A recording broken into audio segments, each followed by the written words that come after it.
Yeah. Okay. This episode is connected to our. Oh, hang on. No, I'm sorry. So you at least viewers know that this is live and weren't quite ready. So to start this episode off, I just want to welcome everybody for joining. Um, and we have a short announcement from Alexander, which I'm going to read out. Alexander kind of runs Restoration Radio. I'm going to read that out at the end of this introduction. So this episode is connected to our previous episode in which we discussed nationality and nation states and ethnicity. You obviously can't go back and watch that during the live stream, but if you are watching this later, you'll find a link to it in the description, and it might be helpful to watch that first, as we are building on some of the ideas enunciated then. Today, the discussion is led by two people who have engaged in what we might call privileged migration, which is very new historically. We weren't forced to leave by war or famine or expulsion or through ethnic cleansing. We chose to leave for our own personal reasons, unrelated to our ethnicities or citizenships. We just want to acknowledge that at the start. And so a short announcement from True Restoration. With the start of the new scholastic year at Most Holy Trinity Seminary, True Restoration will be running a membership fundraiser in which 100% of the proceeds from new memberships over the next 7 days will be donated to Most Holy Trinity Seminary. Help support the formation of our future clergy by becoming a member today. Also, we're excited to announce that in the coming weeks, we'll be launching our first merchandise line around the theme of Memento Mori, a suitable time as we enter fall or autumn for my fellow Brits, and soon the month of the Holy Souls. Be sure to watch the product shelf below our videos to see our new products as well as older ones. And so, to kick off this show, we are going to go to the Catholic Encyclopedia of 1911 to give us some distance and perspective from our current situation on what is migration. So, Stephen, over to you. Well, as many people know, you can see all the books around me. I'm a dead tree book person. So here is the Catholic Encyclopedia. I encourage people to try to get a copy, a hard copy, for yourself. It's always nice. You can do markups digitally as well, but it's helpful to reference that. So, what is migration? And in the Catholic Encyclopedia, it says, if you look up immigration, it says see migration. So this is where I'm reading from. General movements of population are termed migrations. It is a general term indicating a permanent change of habitat, i.e. a more or less serious intent to take up permanent residence in the new country. The terms immigration and emigration denote respectively the entry into and the departure from any given country. Generally speaking, immigration presents more serious problems than emigration, though certain dangers do arise from an excess of emigration. Many problems grow out of immigration, and to these, legislators and rulers have turned their attention. So I want to note, Matt, right away, in that paragraph, as we're reading the definition, the word problems comes up, right? For incoming and outgoing. It acknowledges there's less problems for the outgoing, but problems is almost part of the definition. It's adjacent to it. Who would have thunk it, huh? And so I think it has to be acknowledged that in an ideal situation, you are born someplace, you are raised someplace, you die someplace, and your progeny, if you have any, continue on. That is how many civilizations throughout the world have been for a long part of human history. Obviously, there's been migrations of those people, but that's what it's being talked about here: general movements of population. So the population can move. We know, for example, Hungary. Part of how that population got to there was a migration. The Hungarians moved into what is now called Hungary. They didn't pop up out of the ground in Hungary. Well, maybe some Hungarians would say that. I could think of one or two. Migrations have taken place under a variety of conditions. In general, they have been voluntary. Peoples have come and gone of their own free will. I think it's important to note at the outset, this issue, quote unquote, of immigration really wasn't an issue for most of human history. But forced migrations have not been unknown in history as when a conquering people has expelled, killed, or sold the conquered into slavery. The rule, however, has been to leave the population on the soil under conditions more or less severe. The latest principle dominant among Western nations is to disturb the population as little as possible, either in their person or property. And there's some allusions there to different places that were taken over. The one that comes to mind for me is in South Island, New Zealand. There was a race between the French and the English really to claim New Zealand, and the British managed to seal this up with the Treaty of Waitangi, and they sent a steam I think it was the Britomart down towards Akaroa and surprised the French colonists with the Union Jack in the harbor and let them know who was boss now. However, very wisely for the nation, for which commerce is their primary virtue, is they told the French, you can keep your laws, you can keep your currency, you can keep your judges, you can keep your language. Just we're in charge of everything else here. And the French colonists, not really wanting to get on a boat and go back to France, decided that was going to be fine for them. So that's what's being alluded to there. Mm-hmm. So that's something that is less something that we know about these days, but it still does exist. There's also an allusion to the idea that sometimes immigration is encouraged. You have, for example, countries that were founded as prison colonies. Matt, if we might know about those. Or Georgia in the United States was a place where debtors could go from England and start over. Mm-hmm. So sometimes migration was encouraged positively by governments for various reasons. So what does that mean? What does it mean to be a migrant? And there is a sense here. Usually, with certain exceptions, and again, I'm reading from the Catholic Encyclopedia here. This isn't my own notes. The Roman Empire being the most noted, migrations have entailed the settling of a highly cultured people among those of a lower culture. In all such cases of migration en masse, the native habitat was forever abandoned, and the migrating tribes, thoroughly equipped, entered a new environment and yielded entirely to new influences. In these particulars, different conditions now obtain. Migration is affected by families and individuals. These go from dense and highly cultured populations where free opportunity is usually closed, taking few possessions with them. Their language survives during their own generation, and in the succeeding one is exchanged for the language of the adopted country, though they usually retain their religion. They must fit into a new industrial system, however, unlike their own. As a rule, they renounce their natural political allegiance and assume a new political status, abandoning the relations attaching to their former status and assuming new political and contractual relations. Such migration means to the emigrants the death of a nation, so far as concerns them, while to their new country it brings a serious modification, the extent of which depends upon the relative virility of the newly added national element, or as we are told over and over, Matt, diversity is our strength. Yeah, apparently. Just want to address a comment in the chat very quickly from Joss or Joe's, whoever that is. Now watch these two literal immigrants talk about how bad immigration is.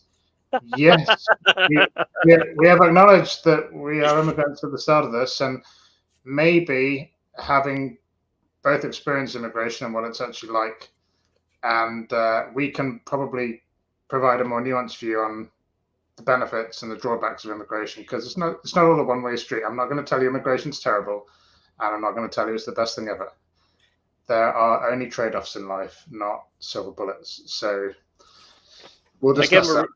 We're reading from the Catholic Encyclopedia here, just talking about what it is. And we said at the outset that there are problems. It doesn't mean that it's immoral or it's not allowed or it should be, made illegal in every circumstance. We're just noting that there are challenges and there are problems with it. And we actually have experience. I often find that the people who like to speak the loudest about immigration have never immigrated anywhere in their life. No. So they're speaking about something they have no idea about. Now, I want to address one of the points that was made here about what does it mean, the death of a nation to you and the taking on. And often, Wisconsin, Minnesota, the immigrants I've talked to who they can trace from Poland or Sweden, depending on where they're from, the grandparents were very strict on not speaking that language. On more than one occasion, people who were not related to each other, Poles specifically, I spoke to them and they said, my grandparents refused to speak Polish to me, would not teach me Polish, and told me we were in America now and I was going to speak English. Now, you better bet that they still held on to their Polish Catholic traditions, and they sang Polish hymns at church, and they still had Polish saints festivals. But there was an insistence that we are now in a new country and we're going to speak the language in that country. Now, that's the way that they chose to do it. But I also know Italian immigrants in which Italian was spoken and was passed down. And I haven't met that many German children from German immigrants. And I don't know what the disposition is, although I think the paucity of German speakers in the United States probably is its own testimony. But there are different ways that the immigrant populations dealt with the immigrant question in their own way. So the Poles, and just speaking again for Wisconsin, Minnesota, Michigan, the Poles that I've run into there, they dealt with it in a specific way, i.e., we are not going to be Polish in our language, but we are going to be Polish in our religion, which I think is really interesting for Catholics to see that they're going to hold on to their religion, but the language, they can let it go if they're going to go to another country. I would say we live in a different world now. So we don't live in a world where you can get on a boat and go to the other side of the world and that's it. You're not really a Brit anymore. You're an Australian. You've made a huge commitment. Even if you land in Australia, you can hop on a plane and be back in the UK in one day. I can get back to England and be back in England in 8 hours from Tampa Airport. So it's not hard for me to do that. And with that comes a degree of closeness still to your native country. So what am I trying to say? It's perfectly natural for people who live in another country to gravitate towards people of their same origin. So I'll give an example. A couple of weeks ago, I was in, well, maybe a month or two ago now, I had a plumbing problem outside because the plumbing was not installed very well in my house and I had to go and repair some plumbing. And I was in a Home Depot, which, if I was to use the English pronunciation would be Home Depot, but just does sound a bit silly saying Home Depot when everybody's a depot. So I was in Home Depot and I was in the plumbing section looking at some plumbings. I needed some help. And I turned to this guy, and I don't know if people have been in Home Depot, they always write their name on their apron, their work apron. And it's Alan. I said, "Oh, hey, Alan, could you give me some help? This is what I'm looking for." I had a photograph of it. And he said, "Oh, yeah, what you want is one of these, mate." And I said, "Oh, you're a Brit," because I said, "You're from London, aren't you?" He says, "Yeah, Wimbledon." I said, "Oh, I know Wimbledon. I used to go to Wimbledon a lot." And Arthur Road. He said, "Oh, Wimbledon Park Tube." And I said, "Yeah." And up the street. I have an immediate connection with that guy in a way that I couldn't have a connection with a Floridian if I just met them. They might be a perfectly lovely person, but I don't have the same. I'm not from the same place. I'm not from the same area. And with modern communication, I can pick up my phone and I can watch a news broadcast from home, like I've never left. It's not a problem anymore. So that degree of conscious sacrifice that you made, that would have been made if you were, say, St. Francis Cabrini, leaving Italy and going to the United States, leaving your old country and going to a new country, I would say that is a lot more. Do I use the word fluid, Stephen? It's a lot more fluid now. It's sure. Well, we have technology. I mean, we're having this conversation. We happen to be in the same time zone, somewhat of the same geography. But I think the distance from where you are to where I am is the distance from, I don't know, from Glasgow to Cornwall, right? But A long way. More. Must say, probably. Right, more than that. And so I want to note you use the term home to speak about good old Blighty, right? And this is a question for the immigrant is what is home? And that takes some time to shift because technically your home is in Florida. And if I were to propose that to you, you might shift around in your chair a little bit and say, well, home is an agglomeration of different ideas and experiences related to who you are as a person. It smells from grandma's cooking, uh, smells from, after it rains in this particular part of the country, or let's say snow near a cathedral somewhere. That when you say home, for you as a new immigrant, it's still very easy for you. You know what home is. Home is back there. And you are currently, one might say, in exile. And that may shift over the years. But I think St. Thomas talks about the idea of it taking something like 10, 15, 20 years to turn over. For those of us who've immigrated, we know it's a very long process. You are an alien in a different culture. And there are times in which the adjustment is shocking. You're really confronted with something dramatically different from what you grew up with. I just want to address this chat very quickly.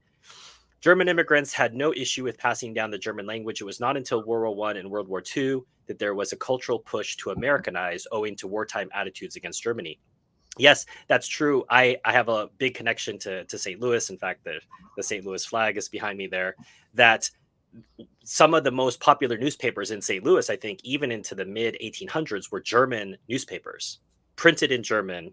You could say by Germans for Germans, but they were living in America, and they were some of them fought on the side of the Union. Unfortunately, that's a different discussion. But they still preserve their culture, and I think I'm speaking more recently in the idea of I have not met many children of German immigrants who said one way or the other, Grandpa insisted that we learn German or not, in a way that I've heard that from Poles, or that I've seen a different approach from Italians. So, and Matt, you're talking about that fluidity, being able to fly. Have you seen the SS Great Britain in Bristol? Yes. Yeah. I remember walking around. So this is a ship that went back and forth between Bristol and Australia. I'm sure hundreds of times, actually. And you are shocked at how small this boat was and what it meant to travel third class on that boat. You were on a boat for 3 months and then you landed and it was your new life. There was no YouTube telling you, here's what to expect in Australia when you get here. Here's what it'll be like. And then when you got to Australia, you didn't say after a week or a month or 2 months or a year or 2 years, say, I didn't like it after you spent your life savings to get there, that you're now going to turn around and pay for passage to go back. There may not be anything to go back to. You may have sold. Your family may be en route to join you there. So as you say, there's a fluidity and there's been a change. You're not talking about a migration of people fleeing a potato famine. You're talking about individuals choosing to go to different places. And that's what I want you to talk about, Matt. I want to use that to transition the SS Great Britain in Australia.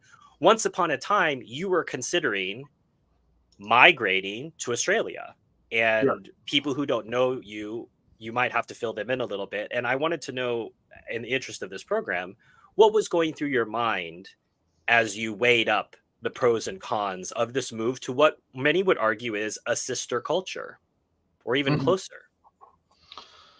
Well, it was in my early 30s. I had a good job. I had a good job working for a company in the UK, just south of London. I lived in a very, very nice middle-class town in Surrey, little town, and I had friends there, and I had a life there, and I was well paid, and I could go skiing twice a year, and I loved what I did. I liked my life, but ultimately I knew that I had to make a change, and I have some very good friends in Australia, and I won't name them, but they know who they are. So, to protect the innocent. Yes, exactly. But yeah, they don't know. Like I said, I won't name them, but I still consider them some of my best friends. And I know that if I were to land in Australia, tomorrow morning, or if they were to land in the US, tomorrow morning, we would be equally welcome at each other's house and stay as long as we want. But for me, it was a case of I wanted to get married, and I knew, because I was the mission coordinator in the UK for the Roman Catholic Institute, I knew everybody, and I knew that there were no prospects for me in the UK, and so I knew that I was either going to have to go to, well, not either Australia or America, but I knew that I was going to have to leave the country if I wanted to get married. Terribly pragmatic of you. Yeah, well, I mean, you have to. So goes back to what I was talking about earlier. There are no silver bullets. There's only trade-offs. So I had to trade off my life in nice, middle class, very nice Reigate in Surrey in the UK, and go to who knows where. I didn't particularly want to learn another language. I can speak kind of pidgin French. It's like whenever you learn a language, you can understand a lot more than you can say.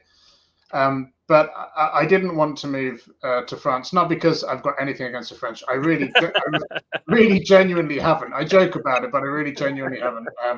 Can any English person say this with honesty? I think it's difficult. Well, you know what? I'm going to use an American term, rat out Abbe Duterte. So when I left the seminary, he said, when I go home, I'm going to tell my families that I have met a very nice Englishman. And I said, well, when I go home, I'm going to tell my family that I've met a very, very nice Frenchman.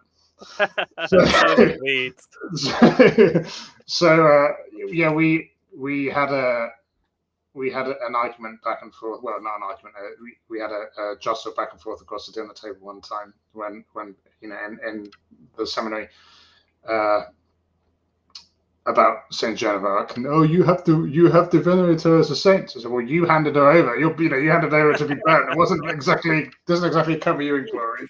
Right. And then I said, God has put the English and the French next to each other so they can practice charity.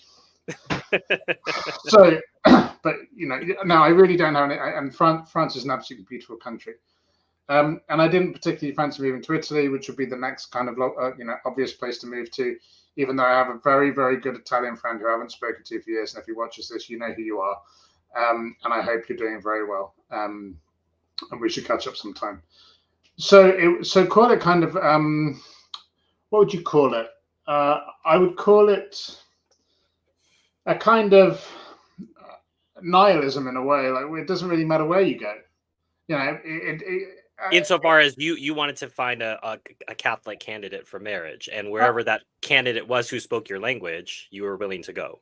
Absolutely. And actually, Stephen, it was you that got me to go to Australia in the first place, for reasons that we're not going to bother going into now. And I landed in Australia, and I thought, I've obviously been to Florida already, and I landed in Australia, and I thought, wow, this is a lot more like the UK. The Aussies are just a lot more like Brits. It just feels culturally closer to Brits. I mean, they have you can go out and get afternoon tea, and it's just you can catch a cricket match. You can catch a cricket match. The only thing that's slightly different is, in terms of major sports, is Aussie rules football, which I still don't really understand. But I've got a very good friend who understands it very well. I used to play it a lot. But I arrived in Australia, and it's just similar, familiar things like you'll see the, and I know this kind of goes back to our previous episode about nationalism. You see the crown on the uniform of the police officers and the border staff in the airport. And it is true what people say. Australia is like a chilled out UK. It's basically a chilled out UK. And it felt culturally closer. And I thought I was going to move to Australia. I was praying about it a lot at the time. And in the end, I had all the points to get in as well to pass their entry requirements. And I did apply and heard absolutely nothing from them. And then, met my now wife in Italy, funnily enough. So then I moved to the States, which is, I kind of knew what I was coming to. What I was coming into, because I obviously visited the US before. I lived there for a short time. But it really goes back to what we were talking about earlier, I don't think that there is such a pressure um, on immigrants to assimilate. I really When you don't say think. there, you don't think there's, I don't think there's any pressure. No, I really don't think there This is. is something I point out all the time. People don't realize there is no national language in the United States. No. You can take your US citizenship test in Spanish or Japanese or whatever language you'd like, but there is no national language in the United States, which points to sort of larger issue about what is the United States. If I could just interrupt to read that. Mm-hmm. The settlers, and again, I'm still reading from the migration entry in the 1910 was the 1911 edition. This was printed in 1913, but it was unchanged from the 1911 edition. The settlers of the original 13 colonies, while fairly homogeneous, yet presented some diversity. There were English, at first the dominant element, Irish and Scotch, and persons of mixed British origin. There were a goodly number of Germans in Pennsylvania and remnants of the Dutch settlement in New York and New Jersey. A few Swedes had come to Delaware and a sprinkling of Finns. The French were represented by the Huguenots, unfortunately, in Georgia and in the Carolinas. It has been estimated the population of 1 million in 1750 had developed from an original migration of 80,000. Additional racial modification resulted from the annexation of new territories of alien population. In 1803, by the treaty with France, Louisiana was added, with some accession of population and a considerable effect upon the customs and ideas of the nation as a whole. This addition was chiefly French, though a few Spaniards were included. The acquisition of Florida in 1821 brought in a few Spaniards, although their influence is negligible.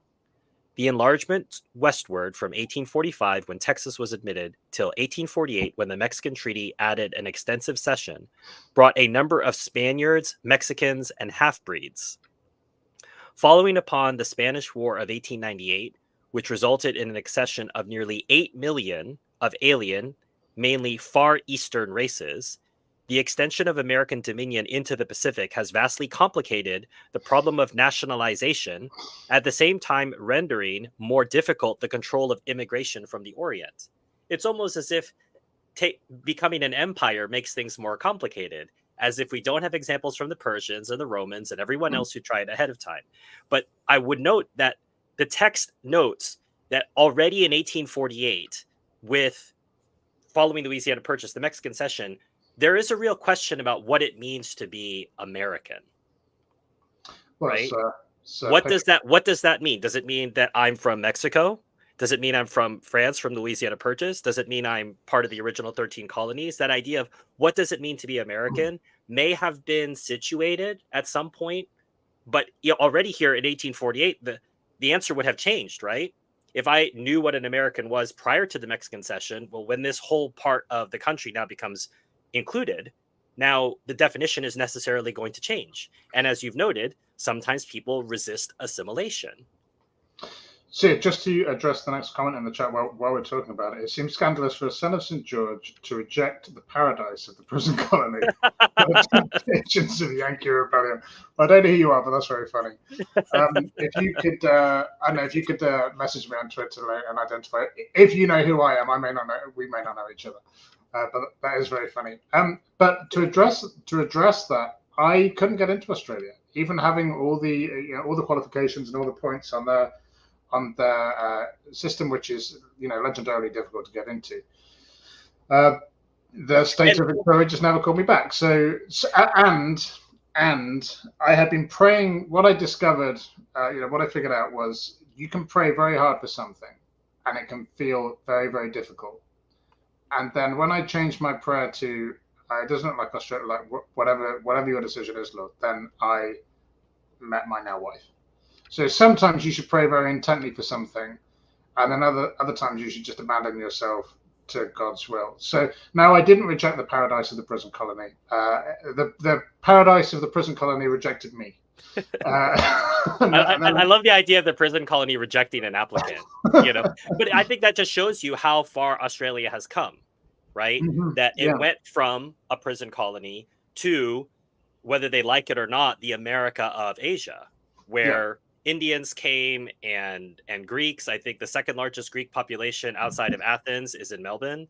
So Australia became this propositional nation in the way that Canada, New Zealand, other places, the United States led the way, but it's a very new idea to propose yourself as a nation while including a bunch of different ethnicities and a bunch of different religions. Mm-hmm. What is it that holds a country together? And if the idea is economic opportunity, then all you have is a giant job or business opportunity, but that isn't really a country. And That's as I said, that's a the corporation. it's a giant corporation, right? I have Dutch friends, but I have on more than one occasion referred to it as a corporation disguised as a country, right? That there is an idea behind it, but whether there was at some point a pressure to assimilate, it seems clear that that's not the case now. There's so much, and I'm just speaking for the United States, and I'll speak about France when it's my turn, but there is not that much pressure. The chat may disagree. I would disagree that there isn't pressure to assimilate. There isn't a hard pressure for first generation immigrants, but I've noticed with their descendants, they want to be American. Yes, maybe, but you can take your driver's license test in Spanish in many places in the United States. As I said, there's no national language. So I don't know what you're assimilating to. If you don't have a national language, and there's not even any pressure to have a national language in the United States, there's a question of what is it? So, Matt, I want to pivot from Australia, where you are considering migrating, to, I would say, your forced migration to the United States. And you're still going through it. It's quite early days, right? 4 or 5 years. Yeah, so I got here at the end of 2018. So just some brief reflections, because it's still new to you, I would say. Okay, so I obviously I moved to the US by marriage. There are various ways to do it. You know, if you wanted to come to the States, if you're very wealthy, you can just get an investment visa, and you could just show the US government, hey, look, I have a lot of money, and I want to come and buy a US business and employ some Americans, and I said, please come in, because it's a corporation. But the initial experience was, I mean, it was fine. It was kind of what I expected it to be. I got in 2018.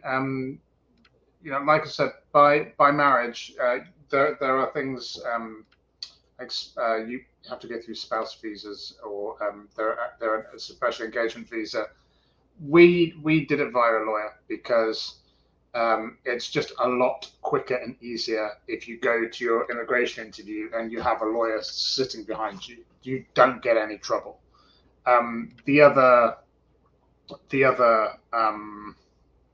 thing about that was the guy interviewing us was Hispanic and clearly an oversort Catholic. And when he discovered the real Catholics, he said, "Oh, okay, fine." That was kind of the end of the conversation. He didn't care about anything after that. So time, might we say that Slough is not particularly the most beautiful part of England?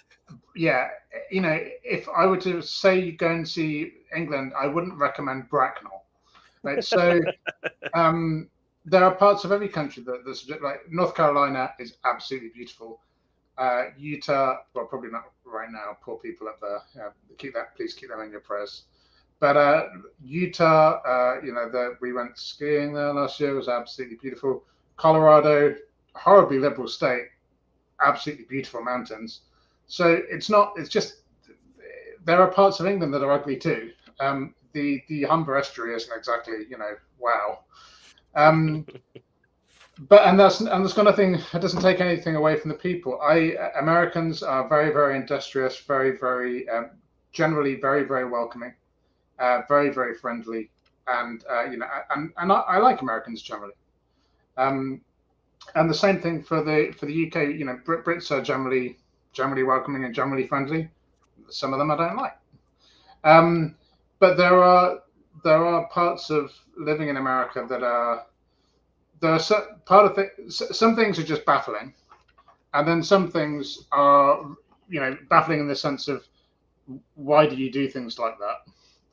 And then there are other things that are great. So I love the fact that you can turn right on a red light here. I think that makes all the sense.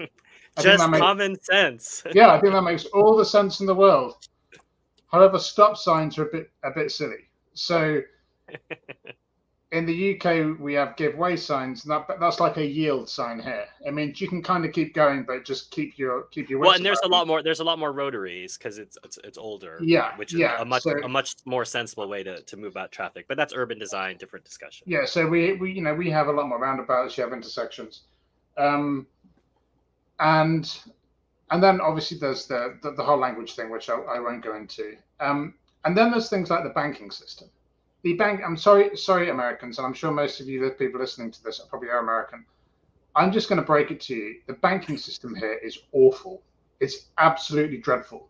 If I want to, if I when PayPal came out, and things like PayPal and Zelle and the other payment apps, when they came to Venmo.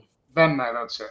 When they came to the UK, Brits just looked at them and said, "Oh, what do I need We've this been for?" able to do that for 20 years. Yeah, because in the UK you just need an 8-digit account number and a 6-digit sort code, and you can send money. You can send somebody money from your mobile banking app immediately, and the transaction is immediate. It doesn't settle overnight. There's no writing somebody a check on. To put it in context, it's illegal to write checks in Germany. Illegal. Well, I mean, they don't exist anymore, right? They got rid of it a long in time ago. in Russia, you can pay somebody using their mobile phone number, and actually you can do in the UK too. But you just need to know their mobile phone number, and you can pay them. It's not dangerous to give somebody your account number and sort code in the UK because you can only pay in. You can't take money out by knowing somebody's account number. So there are some things about the about the US which are completely beyond me. I'm just a constant source of frustration. But I guess like you said, Steve, it's going to take 10 years. I'll eventually get over it. By that Right. point, maybe they will have figured it out. But and then like I said, there are other things that I think are great. So I like being able to turn right on a red, and I like. What else do I like?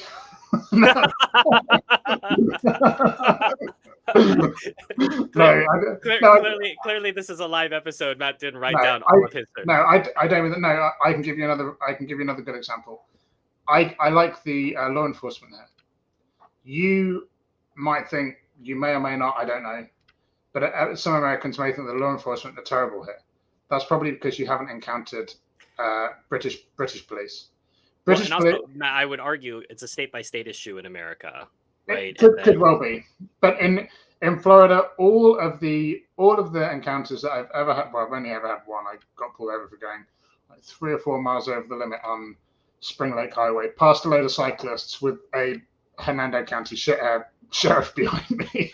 So he pulled me over, but he was so nice about it, and he just said, "Oh, you were just going a little bit fast, and I just saw the cyclist. I want to keep everybody safe." He said, but he had a look at my license. He said, "Yeah, I'm not going to bite you. I'm just, he's obviously going to kind of just run a check on my license, just see if there's any outstanding warrants." Obviously, there was nothing. But the law enforcement here are very, very polite to you. They're very, very nice, and they treat you. They talk to you. At least they do in Florida, around here. They treat you and talk to you with respect, and they are. You get the feeling that there is a two-way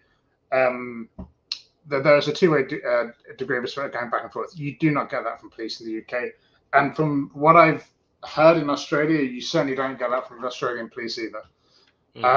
So there's much more of a kind of master and slave relationship there. So that's another thing about the US that I really like.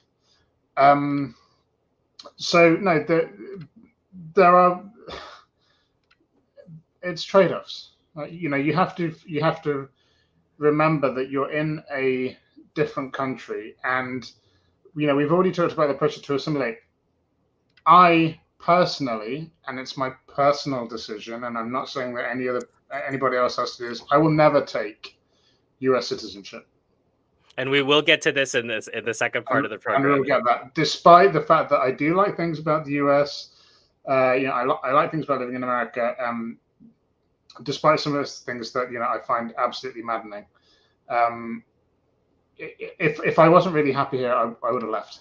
I would have told my wife and my kids, said, like, "Hey, look, I don't care if we've got a school down the road, and access to the sacraments. We're going to go back to the UK." Obviously, I haven't done that, so it can't be that bad. Yeah, and I guess, Matt, I would also note that you're not necessarily a representative English immigrant. You are just you are one, but I tend to feel that privileged immigration, as we referred to it, is very personal Well, because it's just something you get to do because you wanted to. You weren't forced to do so, either compelled by your government or you weren't enticed. The U.S. government didn't offer you some incentive to move. well, yeah, but okay. So I wanted to, but so do the people who are coming over the southern border. The difference between me and the people who are coming over the southern border is I had to pay the U.S. government to apply, and I had to pay a lawyer to process it. As opposed to getting paid and being put up in hotels and being given debit cards, and then being told, "Oh, we're just going to make you citizens anyway." So I don't know who's more privileged. Is it me or is it them? American conservatives have defined Americans as white Europeans of a Christian worldview as essentially American. This view is not popular, but there is evidence to support that argument. I think the argument's flawed in a number of ways. American conservatives, Europeans of a Christian worldview. Do you mean Protestant? Do you mean a Protestant worldview? I certainly wouldn't say it was Catholic. And then when you say essentially American, until when? Until the Louisiana Purchase? Until the Mexican Cession? Until the Spanish-American War, when we decided to take on Guam, Hawaii, the Philippines? I mean, American until when? You can always snapshot and say, well, what did it mean to be? And I think that's an ongoing question I have to ask, which is, what is it to be an American? And I think at some point in the past, you may have been able to answer that question with some kind of certainty, but I haven't ever found anyone. I ask this question probably at least once a month when I get into a conversation about the topic with somebody, and I've never heard the same answer given, ever. But there is this a lot of relation, oh, I believe in freedom and whatever else, as if no one else in the world believes in freedom except Americans, the sort of exceptional view. So Matt was talking about pondering a move to Australia, and then he ended up moving to the United States. I've been a two-time immigrant, one not of my choice.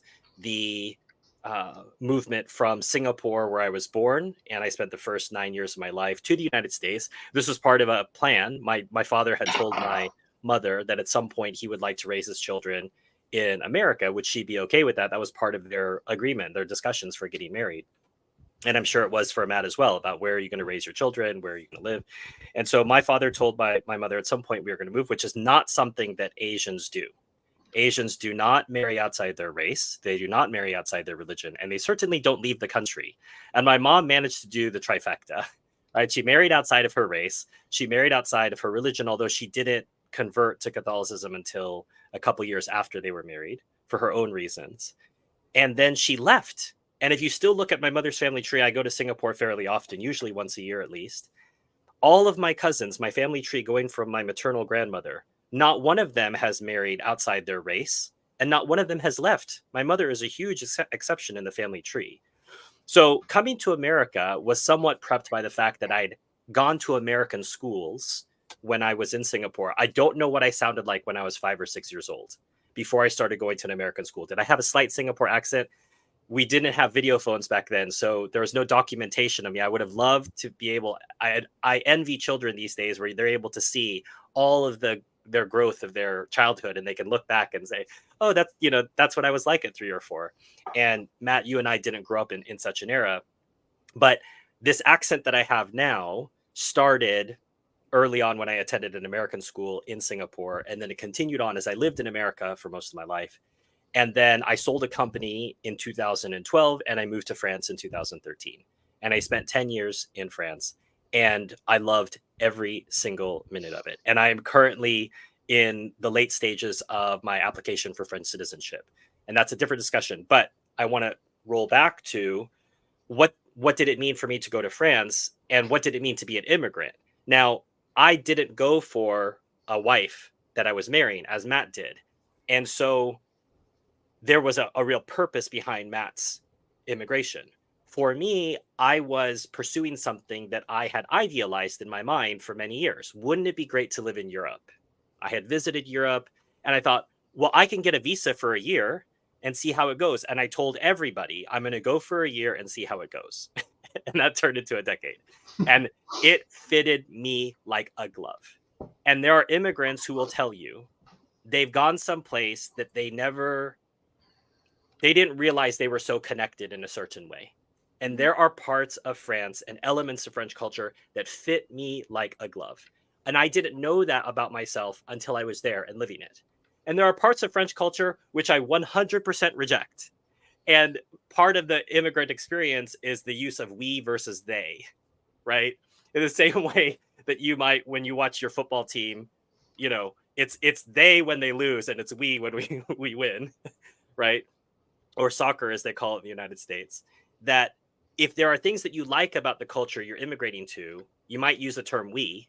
And if there are things that you don't like, you'll say they. And I'll give you an example of something I don't like about French culture, which is endemic, is complaining, right? France is a paradise in so many ways. And the way that I will tease my French friends about it, they'll admit to it. But as an American, the idea of, hey, you know what, just deal with it and move on, that is very much something that's part of the American culture, or the willingness to take risks. That is something that's very much part of the American culture, and it's something that's very discouraged. And I had to learn over years, where did this come from with the French? And I learned over time, part of it is in the school system, that they are, French teachers are brutal to their students in a way that the way I explained it, I remember giving a talk in a French high school about this, and I said, an American teacher may mark up your paper with a bunch of red ink, and at the end it'll say, hey, but I appreciated what you had to say here, maybe try harder next time. There's always going to be some kind of encouragement from a teacher in America culturally. In France, the red ink, you're a terrible person, I can't believe your parents raised you, why do you show up here at the school, don't show up tomorrow, I hate you. Like that's the experience of a French child. And so when you're told that over and over and over, you culturally are scared of taking risks. And that's why I'm always impressed if I meet French entrepreneurs, especially if they come to America. I know that somehow something in their upbringing allowed them to break through that idea. And so um, going to France for me was in many ways a coming home.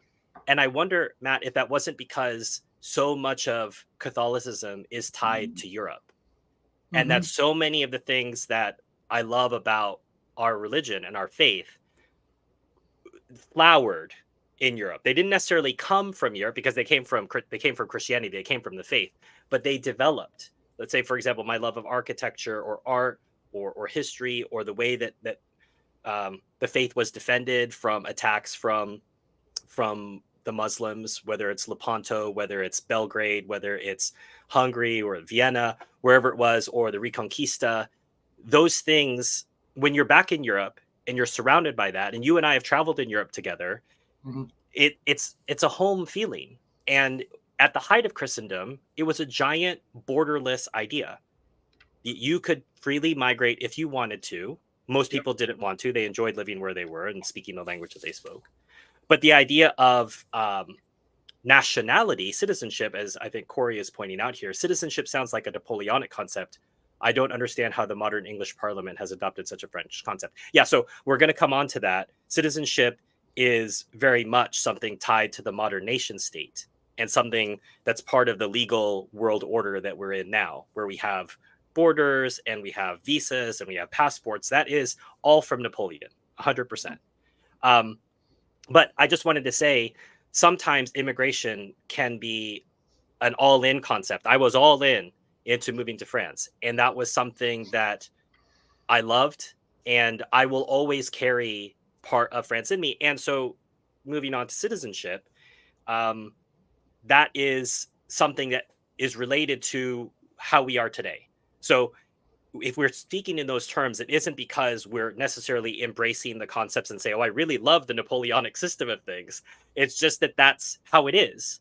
It's not that we have to love passports. It's that if you want to travel anywhere, you're going to have a passport. You can't Mm-hmm. exactly have a protest against the Napoleonic system. It's just we've evolved into nation states. That's the current state of the world. You can accept it or not, but it doesn't change the fact that that's the status quo. Um, so we're sliding into the citizenship discussion, Matt. So my last comment would be that I uh, very much loved being in France. It didn't mean that it was easy. It didn't mean there were times that I really was frustrated with my pronunciation of French or the way I was expressing a concept. When you're developing in a language, you are growing in ages. So although I may have been a 40-something American English-speaking male, I was at times an 8-year-old French person or a 12-year-old French person or a 16-year-old. Yeah. And I loved when I started to become like a 21 or a 22-year-old French person. I could engage in real conversations as Yeah. opposed to, how are you?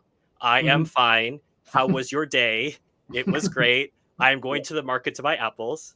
Yeah. And getting past that and getting to really engaging with people and hearing the way that they express things, and then observing the way that you would express things to people and trying to say, well, I can't say that because you wouldn't say that in French. How would Mhm. I? How would and everything slowed down for me. I even started to slow down how I would speak my English because I would not assume that my French interlocutor would understand the idiom I would use. And Yeah. that's when I first discovered how riddled the American idiom is with sports and financial implications, and how full of vegetables and agriculture the French idiom is. Yeah.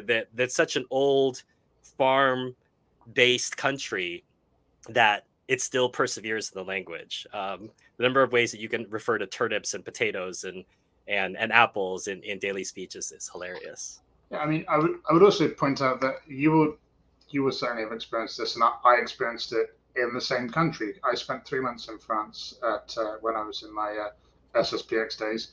Before, well, when I was around about 18, 19, I went to a stay for 3 months in a school in Alsace, where thankfully most of them spoke French because they don't always speak French in Alsace, they speak Alsatian. And so even if you speak French and German, you still can't really understand Alsatian. It's kind of its own language. But it is exhausting. And that's one thing that you don't think about when you emigrate to another country where they speak a different language to you. It is exhausting because you are constantly not simply thinking about, it's not like you can just walk out, oh, hello, how are you? How's it going? How's your day? What did you do yesterday? You have to think about what you're going to say, and then you have to spend time to process what they have said and thought about it. And eventually you get to the point where you hear it in French, and your brain just in real time translates it into English and you know exactly what they're saying. But for the first couple of months, it is extremely tiring to try to learn another language and trying to be thinking and real time translating in another language all the time until you kind of get it, until it begins to click. Sadly, I was only there for 1 month after it had kind of clicked, and then I didn't really practice French after that, so my French is terrible now. But that's one of the things about immigration that I think we should point out. It is very, very tiring. It is very demanding on people if you're moving to a country that doesn't speak the same language. So for me, moving to either Australia or the United States was much, much easier. The transition is much, much easier because you don't have to think about a language. I might say the odd word that people will snigger at, but I mean, I said to, I went to pick up a pizza yesterday, and I didn't even think about it as I took it up. I said, as I said, cheers, and he just laughed, just, oh, cheers, you know.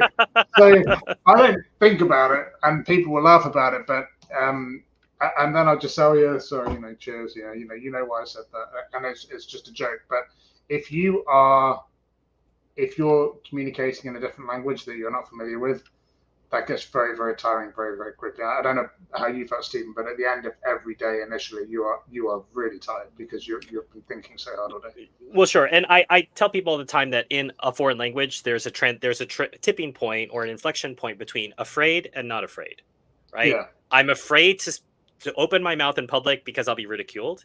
And I'm mm, not afraid because even though I know I'm going to make errors, I know I'm going to make progress. And yeah, any real progress in a language means aggressively crossing the not afraid line, right? hmm, And going out there and doing that. We all did it. I think I probably stayed in the afraid zone for about 6 or 7 months in France until I hmm, really aggressively crossed over into not afraid. And then I also did a French program for a month in the Alps. It was Alpine French school, so ski in the morning, classes in the afternoon. sounds good. Great way. Sounds really difficult, but I did that. And at the end of that month, I came back. I had gained like 4 more tenses. I was throwing out the subjunctive left and right. So Hmm. I just came back a lot more confident and and it's like that in any language. I would often German is a language that I have some ancestral ties to, but I always tell people it's nice to learn a language, but you're only going to maintain it if you engage with it once a week in some Yeah. way, whether that's a podcast or talking to a friend or a relative or listening to something. Otherwise, you're going to learn it and lose it. And with German, what coming from a language in which every other letter is not pronounced, there was just such a comfort. I would look up at a menu board in Germany and I would read out the menu to a friend, and she, he or she would just be really surprised, like, wow. And I said, it doesn't mean I understand everything. It's just so wonderful to pronounce every single letter that Yeah. is in the word, and not have any doubt about it. I want to transition to discussing citizenship, Matt, but if you'd like to once again read the announcement from True Restoration before we do so. Yeah, sure. With the start of the new scholastic year at Most Holy Trinity Seminary, True Restoration will be running a membership fundraiser in which 100% of the proceeds from new memberships over the next 7 days will be donated to Most Holy Trinity Seminary. Help support the formation of our future clergy by becoming a member today.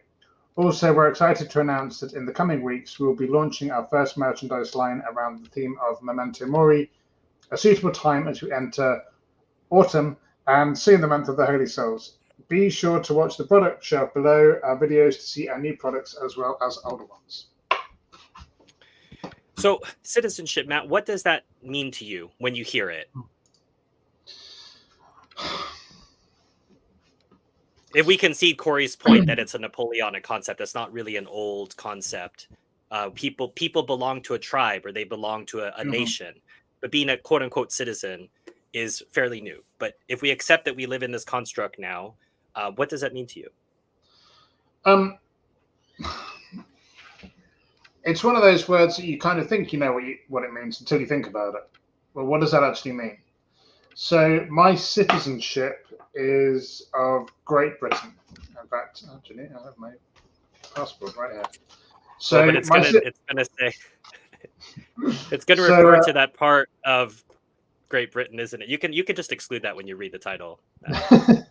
It says no. I'm going to say it. I'm going to say what it says. It says the United Kingdom of Great Britain and Northern Ireland. So I'm going to occupied. Yeah, and occupied Northern Ireland. I know that's very very controversial for some people, but and you have a code, and the code is Great Britain, and nationalities as British citizen. That doesn't really work for me because I am English first. I mean, I am really, in reality, half Irish, but I was born in England. I was grew up in England. I'm English first.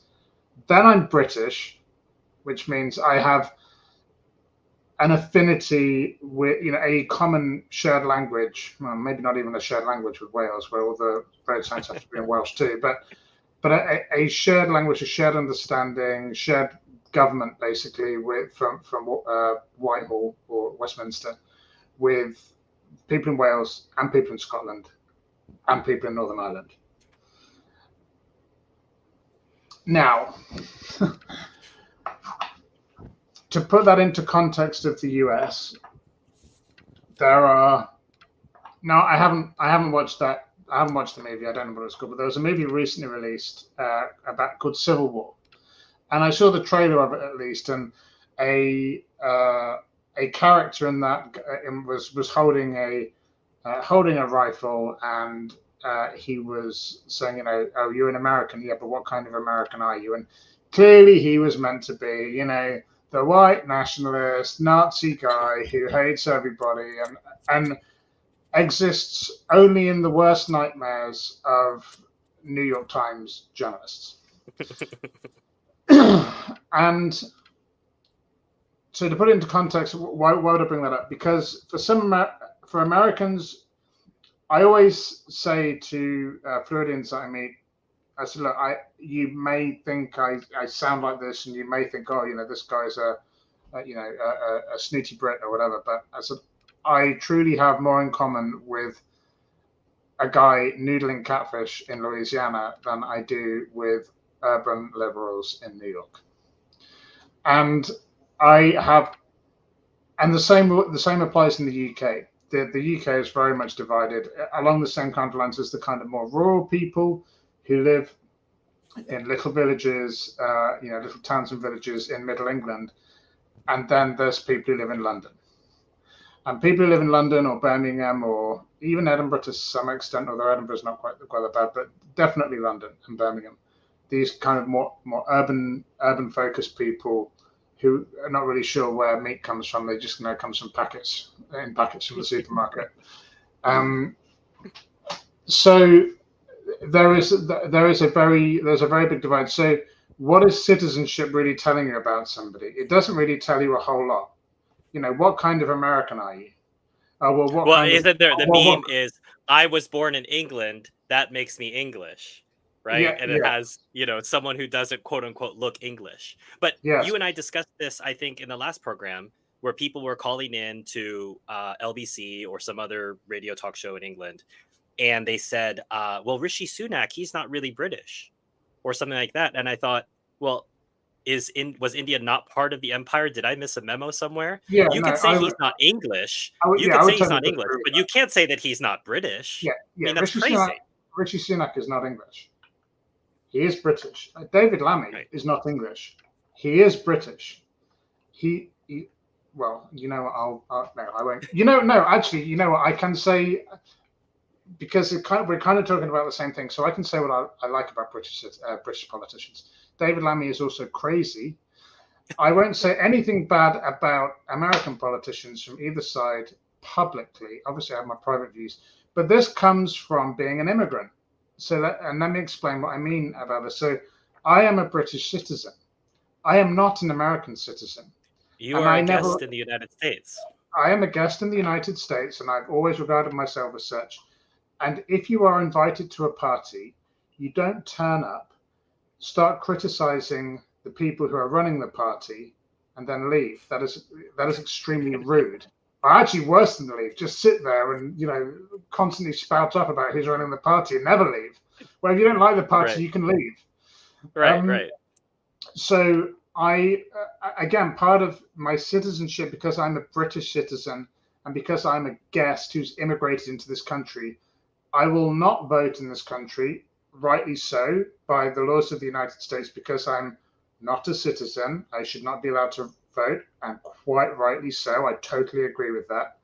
And I will also not publicly, obviously I have my private views, which I will share with close family and friends, but I will never publicly criticize a US politician because it's just incredibly rude. So there are some things, again, about citizenship and immigration that you have to think about. So I do not vote in the UK because I don't live there anymore. And I mean, I think voting is stupid anyway, but I won't vote in the UK because I don't live there anymore. And I also don't vote in the US, not even at state level. I don't vote at all. And if you're not happy with that, I don't see why you wouldn't be, but if you're not happy with that, you should consider that when you immigrate as well. Unless you are happy to reject your country of origin and fully embrace, as people used to, fully embrace your new country, and then of course you adopt all the rights of citizenship that would be bestowed on a naturally born citizen. A natural born citizen. There you go. We use these terms, don't we? But I mean that's part of how it is, and I suppose I'll reflect myself that at the time, right now, I have U.S. citizenship. I've had U.S. citizenship since birth, since I was born to an American father, and I had Singapore citizenship until I was 18. At which time Singapore enforced its laws on me, which is Singapore, like Norway, Austria, Japan, many other very traditional countries do not believe or accept the concept of dual nationality, or much less dual, triple, quadruple, however many nationalities you want to have.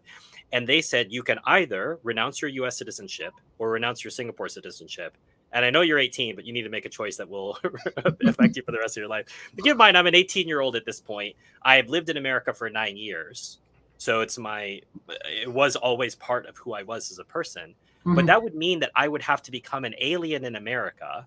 And then I would have to leave and go serve national service in Singapore. Now, we've had discussions. I think you've heard me say on more than one occasion, I very much believe in national service in a different construct and for different reasons. But in this sense, it wasn't just serving, it was a matter of repudiating American citizenship. And hilariously enough, even though I didn't end up serving in the Singapore Armed Forces, I did end up serving in the US Armed Forces. But I had to renounce my Singapore citizenship at a very early age.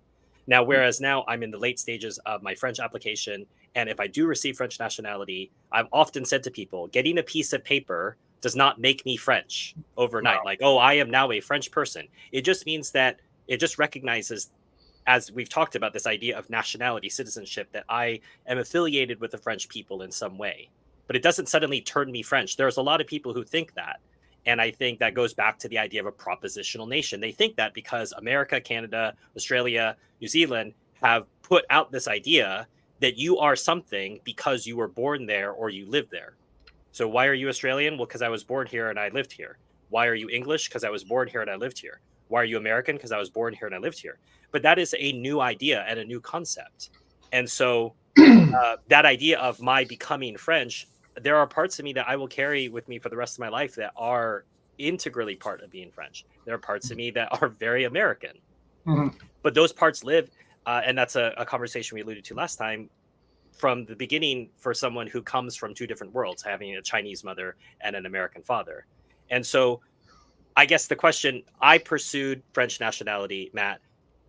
Some might ask, why are you not pursuing U.S. nationality? You're on the path to it, being married to an American woman.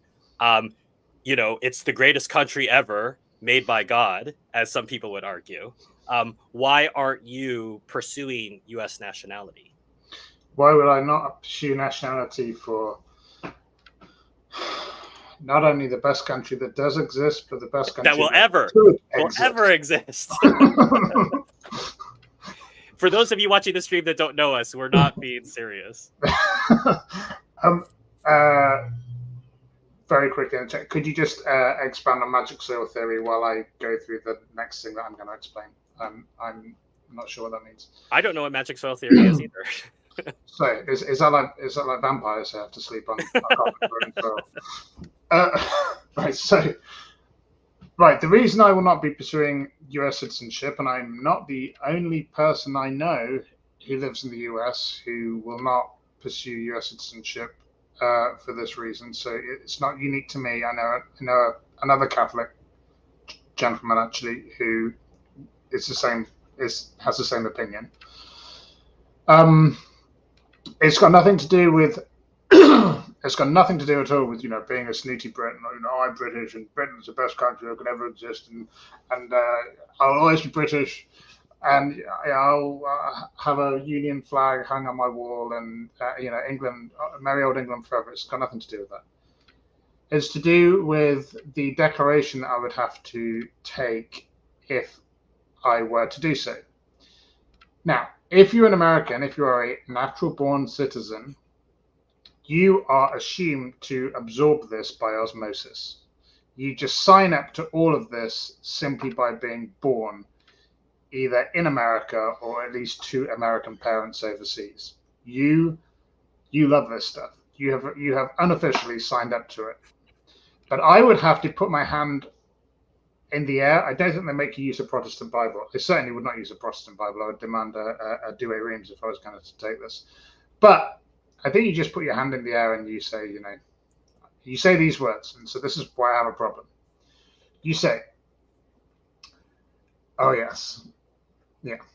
I hereby declare on oath that I absolutely and entirely renounce and abjure, as if it's an error, all allegiance and fidelity to any foreign prince, potentate, state, or sovereignty, of whom or which I have heretofore been a subject or citizen.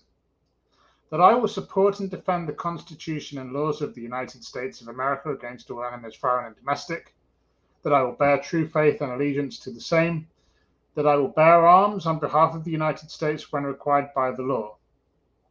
That I take this obligation freely, without any mental reservation, very clever they put that in, or purpose of evasion, so help me God. Of course, the obvious initial question is, exactly which God are you talking about? But might not the Holy Father be considered a foreign prince or have obligations that accrue to you that may supersede the obligations to your country? Yeah. So There are so many problems with that oath that I couldn't, in good conscience, take it. So I hereby declare on oath that I absolutely and entirely renounce and abjure all allegiance and fidelity. Well, I don't. I don't. So let's just stop there. It's a very impressive intellectual resistance, and I think something that shows you that this, and I don't know when this language was written, but I think it was written during the time period that the Catholic Encyclopedia was situated in which leaving one place meant leaving it, and you were going to a new place and you were going to have it. And I think this goes to the question of the Norways, the Japans, the Singapores of the world, in which you're only allowed to have one nationality, and the Andrew Henderson nomad capitalist school of the world, in which however many citizenships you have, it's like a citizenship portfolio. You can have 6 or 7. It's simply used as an economic cipher and a way to get out of paying taxes anywhere.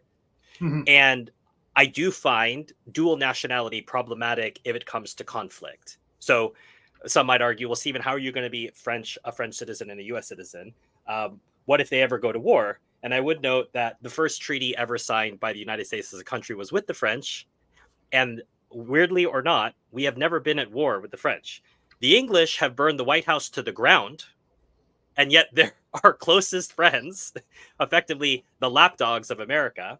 But the French have never been at war with the United States. I would say the coherence would have to be settled if France and the United States ever were to go to war, is that people like myself, if I ever become a French citizen, would have to renounce one of them and defend whichever country you have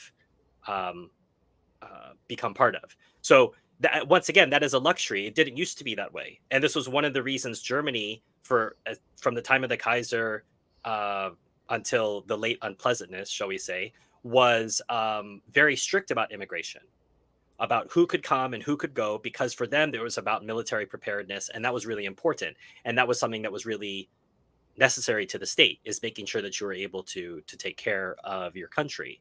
And so the idea of dual, triple, quadruple, however many nationalities you have, I think is problematic in many ways. And this goes back to how we started today's conversation. When we read the definition of migration, the word problem came up right away. And so some people can't handle it. Matt, I can't tell you how many times in Paris I met some people who were new to the community and they were trying to get around, and 6 months later they were back, where in whatever country they came from, the United States, England, Spain, Portugal, because they missed home. Yeah. And people don't realize there are forces that are stronger than economic opportunity. People are willing to leave economic opportunity. People are willing to stay. This is something that Romania has been dealing with a brain drain for many years. And on more than one occasion, I've had conversations in Romania with Romanians who say, I could have a better job in Germany. I could make double this income, but I'm not leaving my country. No. So this idea that economic opportunity is in and of itself legitimation for immigration, I think is insufficient. People can make that argument all day long, but I do think this is something that's very uncomfortable for people. But if you invade a foreign country and you make it uninhabitable for people to live there, you should take their people. You should take the refugees. And I think NATO countries and the United States would have a markedly different attitude towards invading and destroying other countries if we had to deal with the immigrants who are fleeing missiles from those countries. And they showed up in New York and DC and other places and saying, oh, well, you destroyed my country. Could I live here now? I think I would qualify that over NATO, although obviously Germany and France and the Netherlands and Denmark and a lot of other NATO countries have certainly helped help blood the killing fields in Ukraine. I think the main cheerleaders have been the UK and the US. The UK because it's an island, the US is because it's across the Atlantic. And yes, I agree. I think if they were connected to mainland Europe and actually lived like Europeans live, they might be a little more circumspect about warmongering in an area that doesn't concern them beyond having lots and lots of very good agricultural land and minerals. But that's a conspiracy theory of mine. How dare you question the official narrative about Ukraine? As we know, there'll be 50 lashes for that and cancellation on social media. Yeah. We're coming towards the end of our episode. I think the last thing I want to close with, Matt, is something that I hear frequently when it comes to the immigration question that I find hilarious. But I'll put it to you first. When you hear someone say, "Well, I didn't vote for that," when they're talking about immigration policy in their country, what what how does that feel like to you when someone says, "Well, I didn't vote for that"? So what? Sure, the government did lots of things you didn't vote for. You can't. I am a political atheist, and I have been since around about 2018, 2019. And what I mean by that, because people use the A word, I'm a political atheist in that I don't have political gods. I don't believe in any political gods. There's no the problems that we have in society are not going to be solved by politicians. And if you think that some politician standing up on a box somewhere saying, "I'm going to deliver A, B, and C for you," if you think that's going to solve all your problems, you've got problems. You've got bigger problems than immigration or any of the other problems. And in any case, as a Catholic, the authority to make decisions doesn't come from you; it comes from God. Now, you nominate the rulers. You vote for the rulers in the UK. We might vote for a manifesto, but it really doesn't matter what you vote for. These people are not going to help you.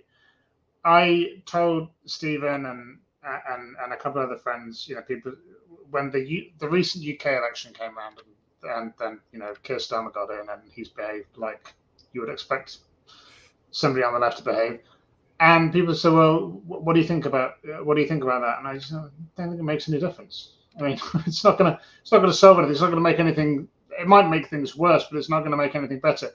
Who is running on the platform of we want to make Christ the King, the king of society. We want the social reign of Christ the King in the United Kingdom. Who's running on that? Nobody. So anything that you vote for is going to be who's running on. We want to restore all things in Christ. Nobody. So anything you vote for is going to be, at the very best, suboptimal. You're going to have big problems, and frankly, it doesn't matter who you vote for. I despair now. I voted for Brexit. I've made it very clear and public that I voted for Brexit. I voted for Brexit back in 2016, and Stephen was in London that day, and we had a great time. We were very excited, but that was because I think we still thought there was some possibility in the political process, and we were disabused of that notion. And since then, I've grown up a little bit, and I've realized it doesn't matter. You are talking about there is a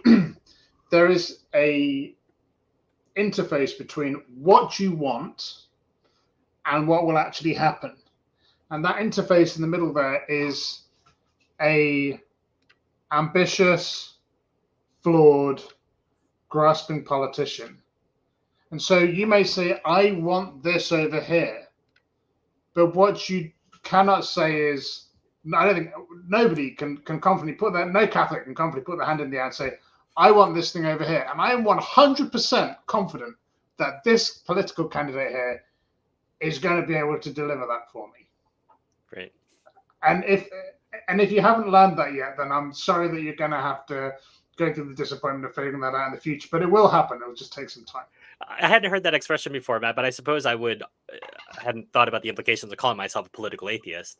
But I am, when someone says I didn't vote for that, my very first question is, do you think that your voice is meaningful at a national or international level for politics, right? You think that you can have a voice in immigration policy for your country. It also makes you responsible only for good legislation and not responsible for bad legislation, right? So did you vote for the internet in your country? Did you vote for the police? Did you vote for the roads to be paved? The idea is, well, I only vote for good things. I didn't vote for bad things. I didn't vote for that. As if that gets you out of the moral culpability of being part of your country. So unless I have video evidence of you protesting immigration legislation, or circulating petitions or doing anything that would imply that you think your voice, I didn't vote for that, would have made a difference, then it's just a lazy discussion point for you to say, I didn't vote for that. I think the much more difficult question is, what is my country?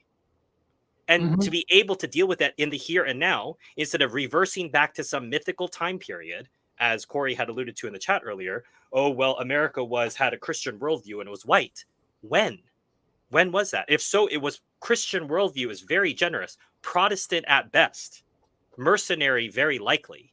But the idea that had a Christian worldview, is the Christian worldview to say that we own the entire Western Hemisphere and no one else is allowed to come here? This was enunciated as early as 1820. Is that a Christian worldview?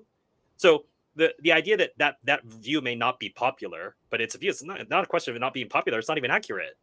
The idea that America has been some monolithic idea from the beginning, it has evolved as it has invited races and religions and nations into it. And now it's become this unrecognizable mess.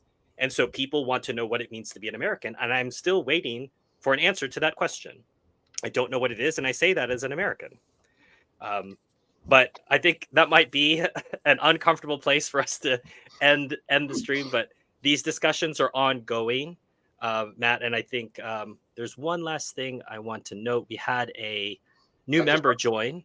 I just want to say hello to Joe Cartier in the chat. Hi, Joe. What's going on? Joe, hello. Hi, Joe. Oh, there's magic soil theory. The soil under one's feet completely changes their beliefs, work ethic, and overall worldview. Well, that's obviously absurd. So we just had the Feast of the North American Martyrs, where their whole worldview and work ethic completely changed by going and living with the North American Indians. No. Yes, a wonderful, wonderful saints brought their religion, brought their love. I think you mean racist, xenophobic, Nazi, imperial conquerors. I think is what you mean. Bringing the white supremacist ideas to the beautiful cultural practices of the North American Indians. Yeah, it's interesting. I was sharing this with the bishop recently, that it doesn't matter where I've read about the practices. The way that women were treated in many indigenous societies was, the word deplorable is not strong enough. Mm-hmm. But if you read about it in the South Pacific, I recently read a book about Mutiny on the Bounty and how women were treated in the South Pacific. It exactly matches the way that women were treated in Mexico, in North America, in parts of South America. Big surprise, in parts of the subcontinent, in India, and parts of Africa, that one of Christianity's wonderful cultural contributions is teaching cultures that women are equal. They are not to be traded away as chattel. Oh, you can spend a night with my wife or my daughter or whatever. I just need a couple cows. I need a couple goats or whatever else it might be. The accounts are the same all the way throughout. And so what the North American martyrs were beginning to teach the Indians is that there is a law of love. It comes from our Lord, and everyone in the world is deserving of that love. Everyone is capable of accepting that message that our Lord has brought through the instrument of his church. And that is something to rejoice in. I was noting, as I stopped at the bank today, that they were noting Columbus Day is now / Indigenous Peoples Day. And I thought, what are we celebrating on Indigenous people? Are we celebrating the murder of 13-year-old virgin girls by the Aztecs? Are we going to celebrate that on Indigenous Persons Day? Are we going to celebrate the fact that women were treated as chattel in many of these places? Are we going to celebrate that war was considered a natural part of living with each other, and that you just would periodically go to war with a neighboring tribe? These are all things that we're happy are gone. Unfortunately, in some places they are coming back as Christianity wanes, paganism rises. And our true, I hate to use the word citizenship, but I would say our true nationality is in heaven. Our true calling is to be with our Lord, and that has certain responsibilities and duties incumbent upon us. And people should be cautious about attaching themselves to causes that are almost entirely natural and not supernatural. Yeah, look, there is an order. There's the religious first, and then we've talked about this before: religious and cultural, then political, then economic. So there is an order to these things, and it's not like we shouldn't be completely blind and oblivious to these things. But religion is primary. Okay, so we're going to wrap up the show right there, and there is the announcement which I've read twice already, but I need to read it one last time to close out the show. So, with the start of the new scholastic year at Most Holy Trinity Seminary, True Restoration will be running a membership fundraiser in which 100% of the proceeds from new memberships over the next 7 days will be donated to Most Holy Trinity Seminary. Help support the formation of our future clergy by becoming a member today. Also, we're excited to announce that in the coming weeks, we'll be launching our first merchandise line around the theme of Memento Mori, a suitable time as we enter autumn and soon the month of the Holy Souls. Be sure to watch the product shelf below our videos to see our new products as well as other ones. Well, and I want to thank everybody who joined us on the stream, people who joined asking questions. If you're watching this after the recording, consider sending a super thanks to support the work of True Restoration. I know that they work very hard, and a lot of the income that they generate goes directly to the clergy. Mm-hmm. And Matt, thank you for your time. I know you've got lots of kids and a spouse to take care of as well. So thank you for taking your time to share your immigration and citizenship journey with everybody. Always a pleasure. I hope we don't get cancelled. It's me personally and True Restoration generally on YouTube. All right. Thank you, everybody. Thanks, Stephen. All right. Bye.